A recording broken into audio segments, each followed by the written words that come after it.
Unpacking the HP DeskJet 2700 and DeskJet Plus 4100 printer series.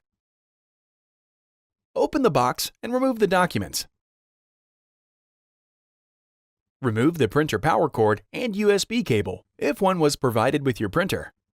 Remove the black and tricolor setup ink cartridges. These cartridges are designed to initialize the printer and must be used during the hardware setup. Set the box on its side and remove the printer from the box.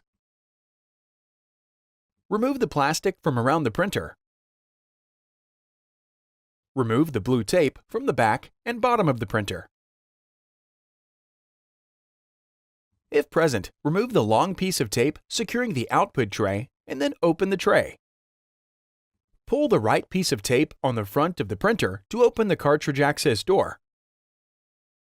Pull the left piece of tape to remove the cardboard restraint in the printer. Plug in the printer using the supplied power cord.